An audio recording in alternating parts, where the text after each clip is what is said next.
Assalamualaikum warahmatullahi wabarakatuh. Alhamdulillahirrabbilalamin. Wabihi nasta'in ala umuri dunya waddin. Wassalatu wassalamu ala asrafil anbiya'i wal mursalin. Amma ba'du. Alhamdulillahirrabbilalamin. Pada kesempatan ini kita bisa berjumpa lagi di channel yang mudah-mudahan diridhoi oleh Allah Subhanahu wa taala. Sahabat sekalian yang mudah-mudahan diridhoi Allah, pada hari ini kita ingin menceritakan sebuah kisah perang yang dipimpin langsung oleh Rasulullah SAW, yaitu perang Hunain, perang yang terjadi di lembah Hunain. Saudara sekalian yang berbahagia, pada saat perasaan umat Islam yang saat itu sangat bergembira karena telah mengalahkan atau telah melakukan Fatu Mekah, mereka sangat gembira karena serangan tersebut tidak memakan korban. Setiap terdengar suara Bilal mengumandangkan azan sholat, semua segera beranjak ke masjid suci, berebut-rebutan di sekitar Rasulullah, di mana saja beliau berada dan kemana saja beliau pergi. Kaum muhajirin pun sekarang dapat pulang dengan dapat berhubungan dengan keluarga mereka yang kini telah mendapat petunjuk ilahi. Hati mereka pun sudah yakin bahwa keadaan Islam sudah mulai stabil dan sebagian besar perjuangan sudah membawa kemenangan. Saudara sekalian, namun apa yang diharapkan ternyata tidak sesuai dengan yang diharapkan sebelumnya. 15 hari kemudian, setelah mereka tinggal di Mekah, tiba-tiba tersiar berita yang membuat mereka harus segera sadar kembali. Masalahnya kabilah Hawazin yang tinggal di pegunungan tidak jauh di sebelah timur laut Makkah, setelah melihat kemenangan Muslim yang telah membebaskan Mekah dan menghancurkan berhala-berhala, mereka khawatir akan mendapat giliran diserang oleh kaum muslimin tersebut. Oleh sebab itu, Malik bin Auf dari Bani Nasr berusaha mengumpulkan kabilah-kabilah Hawazin dan Sakif. Demikian juga kabilah Nasr dan Jusyam. Dari pihak Hawazin semuanya ikut kecuali Ka'ab dan Kilab. Malik memerintahkan mereka agar berangkat ke puncak gunung dan ke lembah Hunain. Jika kaum muslimin turun ke lembah itu, maka mereka harus menyerang, sehingga dengan satu orang saja barisan kaum muslimin akan lemah, kocar kacir, dan saling menghantam satu sama lain.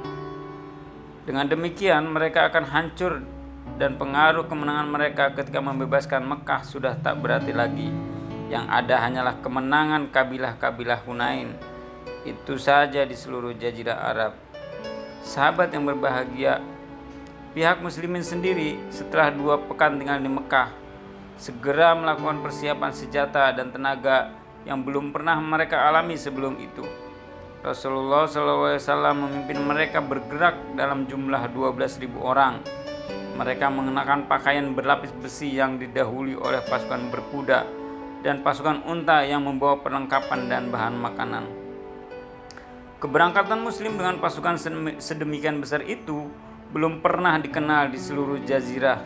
Setiap kabilah didahului oleh panjinya masing-masing, tampil ke depan dengan hati bangga karena jumlah yang begitu besar yang takkan terkalahkan.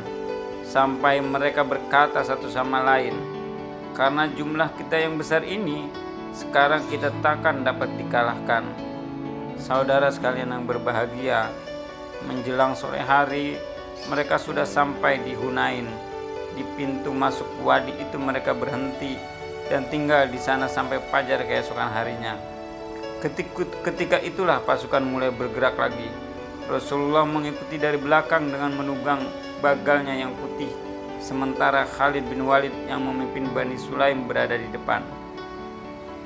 Dari Selat Hunain itu mereka menyusur ke sebuah wadi di Tihamah.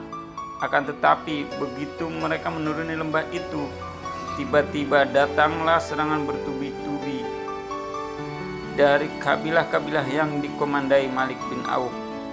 Dalam keremangan subuh itu mereka dihujani panah oleh pihak Malik. Ketika itulah keadaan muslimin jadi kacau balau. Dalam keadaan terpukul demikian, mereka berbalik surut dengan ketakutan dan kegentaran dalam hati. Bahkan ada pula yang lari dari tunggang langgang. Saudara sahabat sekalian, Sementara Rasulullah tetap tabah tiada bergerak di tempatnya. Beberapa orang dari kalangan muhajirin serta kerabat-kerabatnya tetap berada di sekeliling Rasulullah. Beliau memanggil orang-orang yang melarikan diri itu. "Hai orang-orang, kalian mau kemana? Mau kemana?"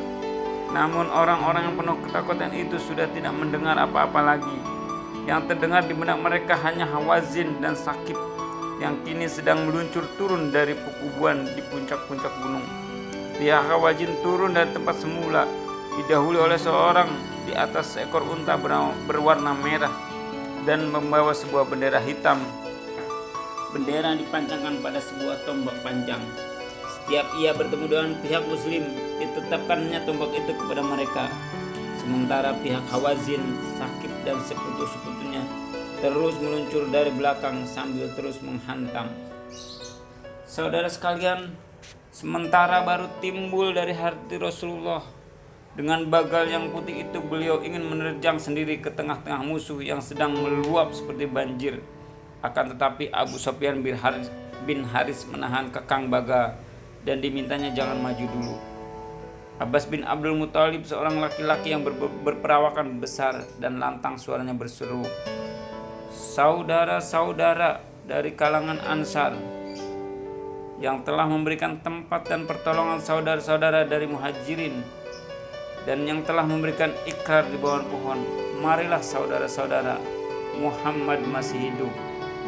Seruan itu diulang-ulang oleh Abbas sehingga suaranya bergema ke segenap penjuru wadi.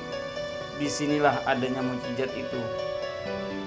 Orang-orang Aqabah mendengar nama Aqabah, teringat oleh mereka akan Rasulullah, teringat akan janji dan kehormatan diri mereka. Demikian juga dengan orang-orang Muhajirin dan Ansar. Mereka kembali dan bertempur lagi secara heroik. Pihak Hawazin yang sudah menyusur turun dari tempat semula kini berhadapan dengan muslim dalam lembah itu. Sinar mentari mulai tampak dan remang pagi dengan sendirinya menghilang. Di samping Rasulullah kini telah berkumpul beberapa ratus orang yang siap berhadapan dengan kabilah-kabilah itu. Perasaan lega mulai terasa oleh Rasulullah tatkala dilihat mereka kini kembali lagi. Saudara sekalian yang berbahagia, menyaksikan berkobarnya pertempuran yang semakin sengit dan melihat moral kaum muslimin makin tinggi dalam berperang melawan musuh, Rasulullah kemudian bersabda, "Sekarang pertempuran benar-benar berkorban. Allah tidak menyalahi janji kepada Rasulnya." Dan benar apa yang disabdakan oleh Rasulullah. Akhirnya kaum muslimin berhasil memukul mundur dan mengalahkan musuh-musuh Allah. Dengan demikian, nyatalah sudah kemenangan orang-orang beriman itu, dan nyata pula lah kehancuran orang-orang musyrik. Kemenangan muslim yang sangat menentukan itu ialah karena ketabahan Rasulullah dan sejumlah orang-orang di sekelilingnya. Dalam hal ini turun firman Allah, "Sesungguhnya telah menolong kamu, hai para mukminin, di medan peperangan yang banyak. Dan ingatlah peperangan Hunain, yaitu di waktu kamu menjadi congkak karena banyaknya jumlahmu. Maka jumlah yang banyak itu tidak memberi manfaat kepadamu sedikit pun, dan bumi yang luas itu telah terasa sempit olehmu. Kemudian kamu lari ke belakang dengan bercerai-berai. Akan tetapi kemenangan itu tidak diperoleh dengan harga murah oleh kaum muslimin. Mereka membayar kemenangan itu dengan harga yang mahal, dengan jiwa orang-orang yang penting, dengan pahlawan-pahlawan yang gugur dalam pertempuran." Saudara sekalian yang berbahagia, dari sini dapat disimpulkan bahwa dari awal kaum muslimin sudah merasa menang dengan jumlah yang sangat besar. Namun ternyata pasukan besar tidak menjamin kemenangan. Pasukan muslim lari tunggang langkar bercerai-berai.